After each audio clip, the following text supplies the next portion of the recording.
Moi, je suis un jeune chrétien de 17 ans et je médite sur ma Bible tous les jours.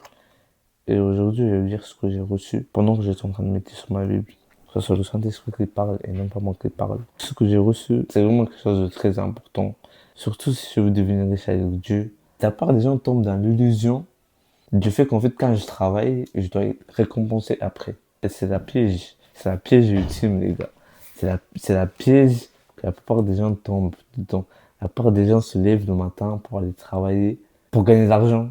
Et sans se rendre compte, ils vont commencer à tourner dans ce cycle. Ils vont avoir l'impression que si je ne me lève pas pour aller travailler, je n'aurai pas d'argent. Qu'est-ce qu'ils décident de faire?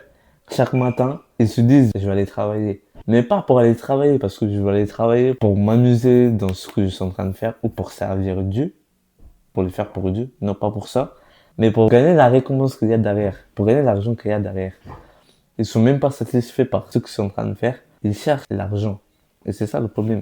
Mais les trucs qu'ils comprennent pas, c'est que Dieu en fait nous a dit, vous allez croire peut-être que c'est quelque chose de fou. Dieu a déjà tracé, Dieu nous a déjà donné des trucs pour comment réussir avec lui et comment devenir riche avec lui. La plupart des gens, ils ont peur de ne pas aller travailler parce que s'ils ne travaillent pas, ils vont pas avoir de l'argent.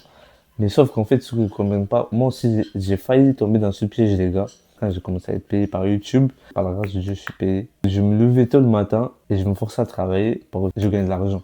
C'est comme si je devenais esclave de l'argent. La chose que je ne comprenais pas, c'est que à chaque fois que je me levais pour faire la même chose pour ensuite gagner de l'argent, en plus sur ça, je me posais, admettons, je sortais une vidéo par jour et je savais que ça me ramenait de l'argent.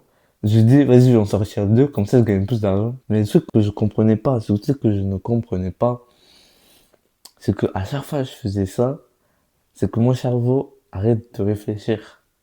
Quand ton cerveau arrête de réfléchir, c'est vraiment la pire chose qui peut vraiment t'arriver. Quand tu laisses pas surtout te faire aider par le Saint-Esprit, ton cerveau va arrêter de réfléchir.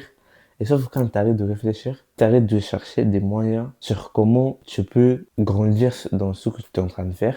Tu tournes dans ce cycle-là, je me lève le matin, je fais la même chose et je gagne de l'argent. Dieu nous a dit, dans tout ce que vous faites, faites-le comme si vous faisiez pour Dieu. Quand tu te réveilles pour chercher l'argent, tu auras vraiment quelque chose d'incroyable que Dieu a mis en toi. Déteste l'argent, déteste l'argent. À un moment, j'ai lu dans Luc 16, verset 15, personne ne peut servir deux maîtres. Soit tu es l'un et tu aimes l'autre. Sinon, tu seras dévoué l'un et tu détesteras l'autre. Le plus important, c'est la salive. Tu ne peux pas servir Dieu et l'argent. Ta vie va changer à partir du moment où tu vas arrêter de servir l'argent. Si tu continues à servir l'argent, tu auras vraiment ce que Dieu a mis en toi.